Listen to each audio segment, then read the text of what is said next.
El mausoleo se levantó a las afueras de Roma, en la Vía Nomentana, adosado a la basílica, hoy ruinas arqueológicas que erigió al mismo tiempo el emperador Constantino en honor a Santa Inés, la mártir romana que fue enterrada en las catacumbas que se abren bajo su subsuelo. De esa manera, los restos de sus familiares adquirían más santidad por la cercanía a las reliquias. Historia. Fue mandado a construir entre el año 340 después de Cristo y el 345 después de Cristo por Constantina, hija de Constantino I el Grande, como su propio mausoleo. Se sitúa al abrigo de la Basílica Constantiniana, junto a la sepultura de Santa Inés, de la que Constantina era una devota. Aquí fueron sepultadas bien Constantina y su hermana Helena. El edificio fue llamado de Santa Constanza, cuando Constantina llegó a ser venerada como santa. El mausoleo, como la basílica, hoy en ruinas, que estaba situado a su derecha, fue de propiedad imperial y no eclesiástica, y después de haber sido usado como baptisterio de la Basílica de Santa Inés Extramuros, llegó a ser iglesia autónoma en 1254 por voluntad del Papa Alejandro IV. En el Renacimiento, a causa de sus características espaciales y de su grado de conservación, fue objeto de gran interés por parte de los arquitectos, aunque las escenas de vendimia presentes en la iglesia llevaron durante siglos a la creencia errónea de que se trataba de un templo consagrado a Baco.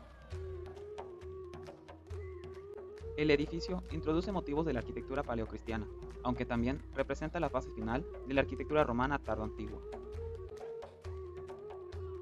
que se construyó el mausoleo, es decir, entre los años 337 y 354. Fue colocado en un nicho principal de preferencia, frente a la entrada, y cerca debió estar el sarcófago de su hermana Helena, la otra hija de Constantino, aunque él mismo no ha llegado a nosotros. La estructura del sarcófago es muy simple. Una losa monolítica de cubierta a cuatro aguas con un tramo vertical a modo de friso, que se decora con guirnaldas y bustos. El de la cara principal podría ser el idealizado de Constantina, y una caja, también monolítica, sobre podio simple y cuatro caras labradas con relieves alusivos a los trabajos de la vendimia, que realizan unos amorcillos entre los sarmientos y zarcillos de las viñas. Las plantas forman espirales complejas que enmarcan las escenas y que sirven para rellenar el formato. Arquitectura. Planta observamos una disposición circular, que impone por tanto un modelo centralizado.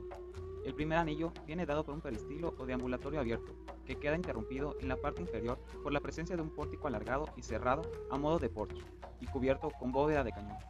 En él se hallaba al parecer el sarcófago pórfido de la princesa. El segundo anillo viene dado por el propio muro del edificio, horadado por diversos nichos que alternan las formas semicirculares y las rectangulares en un esfuerzo de dinamización y agilización visual del espacio interior. Entre estos nichos destacan cuatro más profundos que coinciden con los pies mayores de la circunferencia y que además, en el eje longitudinal, coinciden en la parte inferior con la entrada al edificio desde el pórtico y en la parte superior con la apertura de un nicho rectangular.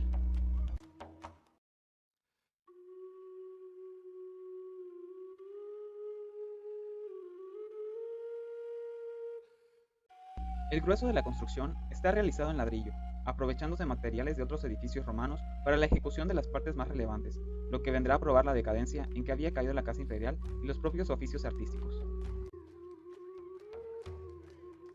La disposición de estos nichos es de enorme importancia, ya que crean dos ejes visuales que complementan la concepción centralizada de la planta circular con dos líneas que recrean en abstracto una idea de cruz griega. De esta forma, se vuelven a mezclar, como ocurría en Oriente, los planteamientos centralizados y longitudinales del edificio. El último anillo refuerza esta idea basilical, ya que viene dado por un nuevo deambulatorio, separado del centro del edificio por columnas pareadas que vienen a simular la separación entre naves de las plantas basilicales. Este deambulatorio se cubre con bóveda de cañón y se abre el cuerpo central por medio de 12 arcos de medio punto, cuyos soportes vendrían dados por la utilización de basas clásicas, fustes de mármol, capiteles compuestos y amplios entablamentos que peraltan los arcos. Finalmente, la parte central se cubre con una gran cúpula de media naranja o hemisférica, en cuyo arranque se abren 12 ventanas en arco de medio punto, que permiten concentrar la luz en esa zona principal. Toda esta formulación arquitectónica, sobre todo en lo referente a la alternancia de ejes visuales y a la combinación de modelos centralizados y longitudinales en las plantas, influirá en gran medida en otros estilos arquitectónicos posteriores.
La decoración de mosaicos del mausoleo.